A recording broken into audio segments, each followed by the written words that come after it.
ने महामारी के दौर में पूरे देश को अन्न दिया, पूरे देश के लिए अपने बच्चों को देश की सेना में भेजा।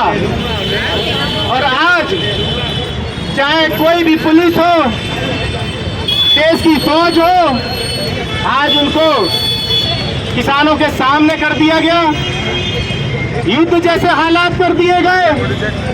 साथियों, मैं आपसे पूछना चाहता हूं, क्या आपके दादा परदादा, आपके पिता किसान नहीं रहे? और हम वकील, हमारे पिता किसान, उन्होंने पढ़ा लिखा कर हमें दिल्ली भेजा, दिल्ली में रहने के लिए हमने व्यवस्था की। आज जब गांव से किसान दिल्ली आना चाहता है, हमारा अन्नदाता, हमारे परम पिता दिल्ली आना चाहते हैं, तो उनको मारा जाता है, उन्हें रोका जाता है, उन्हें दबाया जाता है, उनके साथ अत्याचार किया जाता है। साथियों, जो उनके ऊपर गोलियां चला रहे हैं, जो उनके ऊपर लाठियां चला रहे हैं, वो भी उन्हीं की संतानें हैं। लेकिन उनकी भी मजबूरी है, ऊपर का आदेश मानना है। लेकिन जब पिता के ऊपर बेटा हाथ उठाता है, तो पिता के दिल पर क्या बीतती होगी आप समझ सकते हैं। किसानों, तुम संघर्ष करो, हम तुम्हारे साथ हैं। किसानों, तुम संघर्ष करो, आज यूनाइटेड तुम संघर्ष करो। मोदी तेरी तानाशाही नहीं चलेगी, नहीं चलेगी। हमारे बीच में 30,000 कोर्ट के बहुत ही सम्मानित अधिवक्ता भाई मनोज कुमार जी भी किसानों को समर्थन देने हमारे बीच में आए हुए। हम चाहेंगे कि वो 2 शब्दों से किसानों को समर्थन दें।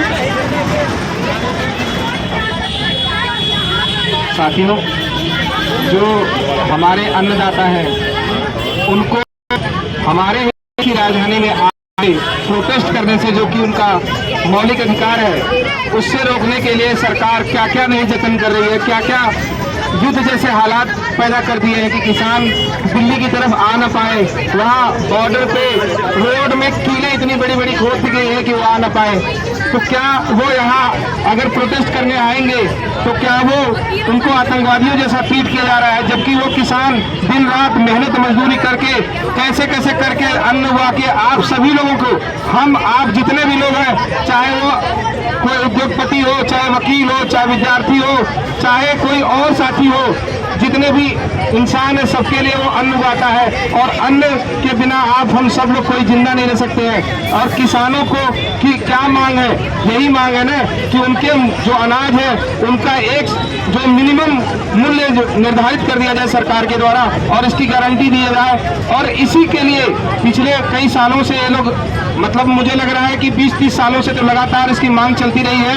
और ये सरकार एकदम उनको आतंकवादियों की तरह ट्रीट कर रही है, जो कि पूरी तरह गलत है। और हम सारे भाई, वकील भाई, जो किसानों के बेटे हैं, मजदूरों के बेटे हैं, गरीब परिवार से आते हैं, वो सभी लोग किसानों के समर्थन में हैं। उसके लिए हम लोग चाहे जो हमसे बन पड़ेगा हम करेंगे।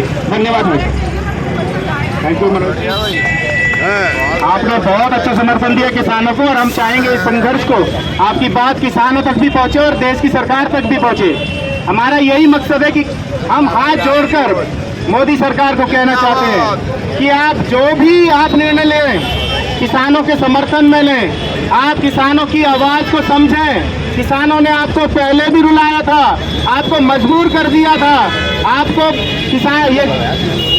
किसान विरोधी कानूनों को, काले कानूनों को वापस लेना पड़ा था। तो ऐसा ना हो कि आप जो 400 सीटों की बात कर रहे हैं और किसान रोड पर आ जाए, भूखा प्यासा रोड पर आ जाए, जो घर में भी मर रहा है वो बाहर मरने के लिए बाहर आ जाए, तो आपकी जो उम्मीदों पर पानी ना फिर जाए। मोदी जी, हम यही चाहते हैं कि आप बहुत अच्छे से अच्छा काम करें, बहुत अधिक वोटों से जीतें, बहुत अधिक सीटों पर जीतें, लेकिन किसानों का समर्थन करके जीतें। किसानों की एमएसपी की गारंटी उनको देकर जीतें। किसानों की एमएसपी पर कानून बनाकर आप जीतें। साथियों, मैं आपसे एक बात और कहना चाहता हूं। आज देश के अंदर ईवीएम को लेकर भी बहुत गुस्सा है।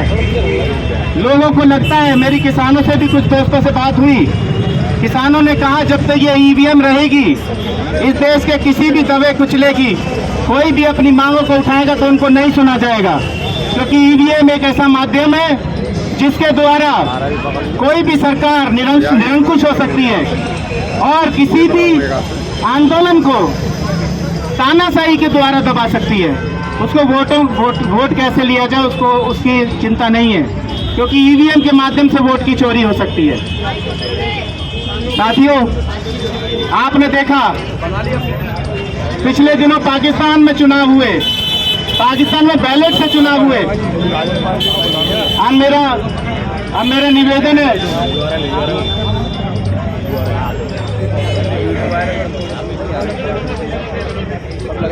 मेरा निवेदन है, आदरणीय नंदा भाई जी से।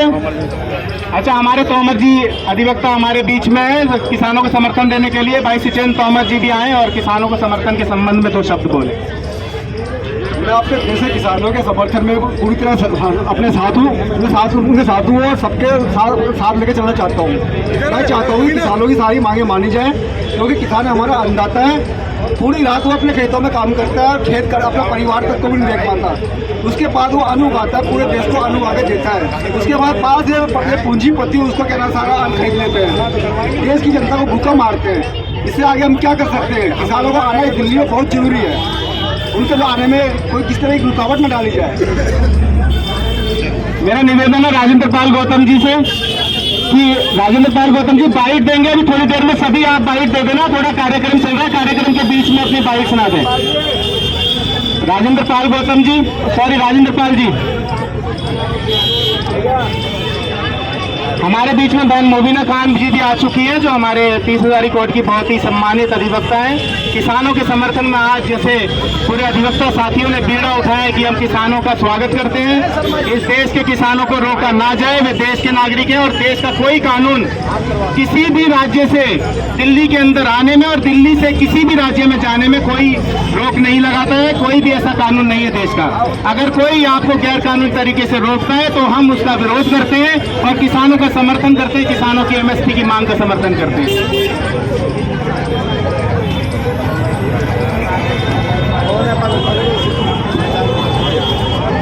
मेरा निवेदन है नंदा भाई जी से, वो आए और किसानों के समर्थन में अपनी बात कहें।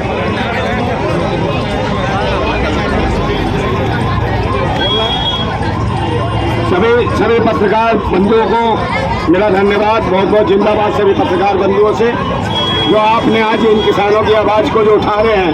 हमारे अधिवक्तागण एक ऐसा एक आंदोलन चल रहा है पूरे देश के अंदर, ऐसे लग रहा है जैसे किसान इस भारत के ना हो, जैसे किसान कोई पाकिस्तान से आ रहा है या कोई चाइना से आ रहा है। इस प्रकार से बैरिकेड जो हमारे दिल्ली की सीमाओं पर लगाए हैं, हम चाहते हैं कि भारत सरकार से हमारा अनुरोध है, एक अपील है कि भारत सरकार हमारे किसानों को हमारी राजधानी के अंदर आने दें, उन्हें प्रोटेस्ट करने दें, अपने उन्हें आज़ादी से व्यक्ति का अधिकार है। और हम कोर्ट में इसीलिए हमारे 30,000 कोर्ट पूरे के पूरे अधिवक्तागण आज हम समर्थन कर रहे हैं किसानों का।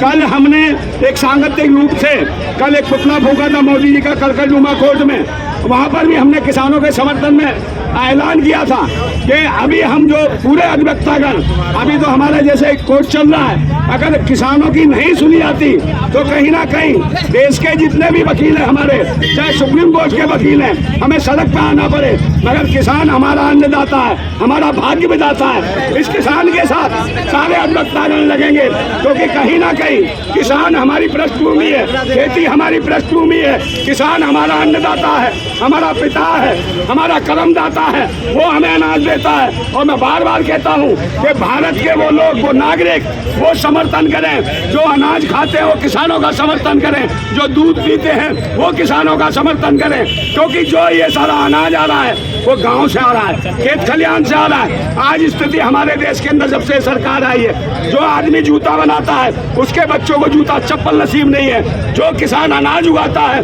उससे बच्चों को भोजन नसीब नहीं है। ये सरकार की दुर्दशा है कि सरकार जो कहती है कि हम 87 करोड़ लोगों को 4 किलो चावल और 4 किलो गेहूं कहां से देते हैं, ये किसानों की बदौलत देते हैं। 4 किलो चावल और 4 किलो गेहूं, जो कहते हैं आत्मनिर्भर बन रहा है, हमारे मोदी जी कह रहे हैं आत्मनिर्भर बन रहा है देश, विश्व गुरु हो गया। और विश्व गुरु हो गया, देश की आधी आबादी से ज़्यादा लोग भुखमरी के कंगाल पे हैं, समझे। भुखमरी कंगाल पे 4 किलो चावल और 4 किलो गेहूं के लिए लाइन में लगते हैं, उनको नहीं मिलता। और कहाँ से कपड़ा कहाँ से आएगा, उनका लत्ता कहाँ से आएगा, उनके बच्चों की पढ़ाई लिखाई के लिए पैसा कहाँ से आएगा, ये कसम कोई नहीं सोचा।